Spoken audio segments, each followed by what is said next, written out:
Now I'm gonna get started on Grandma's mac and cheese. This is an old school Southern way of making macaroni and cheese. There's no fuss. It is fail proof, and I have to make it for Grandma this Thanksgiving. I have cooked 1 pound of elbow macaroni until it's al dente. That means it still has a little bite to it. You don't want to overcook your noodles because it'll get really soggy in the oven because you have to continue to cook it in the oven. So you want to cook it till it's just al dente. That means it's still a little stiff. 1 stick of unsalted melted butter. I have 6 eggs. The first thing I ever learned how to make by myself was my grandma's macaroni and cheese. I was at my sister's house, and you guys have probably heard the story before. We were all cooking, and like everyone has to make their own dish.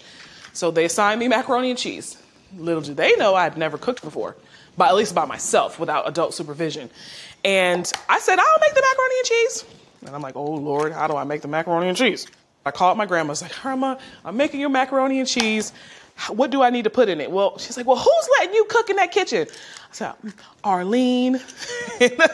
And she said, okay, well, if you have to make it, put a little egg and evaporated milk. The canned milk is what she called it, canned milk. And if they have some of that heavy cream around, if you want it a little richer, you use the heavy cream, and you season your noodles and stuff with salt, pepper, garlic powder, and you shred up your cheese. So I just remember what she said, and I remembered what I watched basically my entire childhood. And I just prayed to the gods above, please just guide me through this macaroni and cheese because I don't want them to talk about me. So I made the macaroni and cheese, and it was a hit. A hit. So I've been making it this way ever since. I do have my other versions, but this right here is my go-to. So I have 6 eggs in this bowl that I've combined with 2 cans of evaporated milk, a teaspoon of garlic powder, seasoned with a little salt and pepper. I like a lot of freshly cracked black pepper.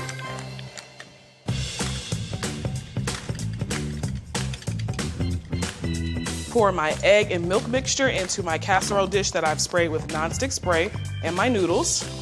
Give it a mix. And remember, I have that melted butter in there as well. Okay. 2 cups of heavy cream. Have some cubed sharp cheddar here. Now, back when my grandmother used to make this, and I would be her little helper, she wouldn't let me cut the cheese, but she would let me put the cheese from her cutting board into a bowl, and she'll turn around and she's like, well, did you put the cheese in the bowl? And by the time she turns around, the cheese was gone. I would eat this. That was my duty. Hand shredded extra sharp cheddar cheese, about 1.5 pounds. That extra sharp gives it a little extra tang.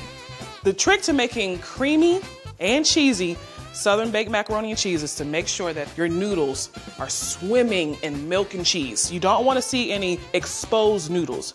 No naked noodles. Before I cover this, I'm going to sprinkle with more cheese on top to get a nice even layer of cheese. This looks incredible.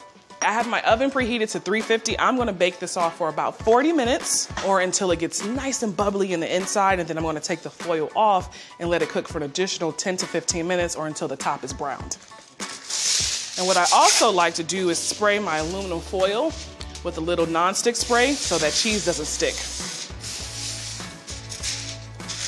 That's a trick Grandma taught me.